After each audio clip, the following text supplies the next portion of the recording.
গণহত্যার দায়ে জাতীয় নির্বাচনের আগেই আওয়ামী লীগের নিবন্ধন বাতিল করার দাবি জানিয়েছে জাতীয় নাগরিক কমিটির আহ্বায়ক নাসির উদ্দিন পাটোয়ারী। জাতীয় প্রেস ক্লাবে আয়োজিত আলোচনা সভায় তিনি এ দাবি জানান। এ সময় ২৪-এর গণ অভ্যুত্থানকে আইনি বৈধতা না দেওয়ায় ভারত থেকে ষড়যন্ত্র হচ্ছে বলে মন্তব্য করেন বিচারপতি এ.এফ.এম. আব্দুর রহমান। বিস্তারিত বিল্লাল হোসেনের রিপোর্টে। স্বৈরাচার প্রতিরোধ দিবস উপলক্ষে জুলাই অভ্যুত্থান শীর্ষক আলোচনা সভার আয়োজন করে জাতীয় নাগরিক কমিটি। আগামী নির্বাচনের আগে আওয়ামী লীগের নিবন্ধন বাতিলের দাবি তোলেন জাতীয় নাগরিক কমিটির আহ্বায়ক। বলেন, গণহত্যার দায়ে স্বৈরাচার আওয়ামী লীগকে বিচারের মধ্য দিয়ে যেতে হবে।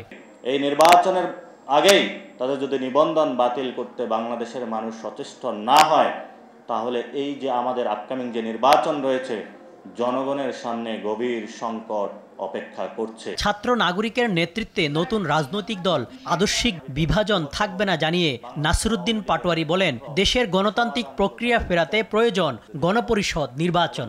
আওয়ামী লীগকে বিচারিক জায়গায় নিয়ে আসুন এবং নির্বাচন পার্লামেন্টারি ইলেকশনে না গিয়ে একটি গণপরিষদ নির্বাচনের দিকে আমরা কিভাবে যেতে পারি সেই বিষয়ে বাংলাদেশের বিভিন্ন রাজনৈতিক মহলগুলোকে সক্রিয় হওয়ার আহ্বান জানাচ্ছি। জুলাই আগস্ট বিপ্লবের লিখিত স্বীকৃতি না থাকায় ষড়যন্ত্র হচ্ছে বলে জানান বিচারপতি এ.এফ.এম. আব্দুর রহমান। বিপ্লবে কোন লিগাল ডকুমেন্ট তৈরি হয়নি দেখে নতুন একটা ন্যারেটিভ চালু হয়েছে ভারত থেকে।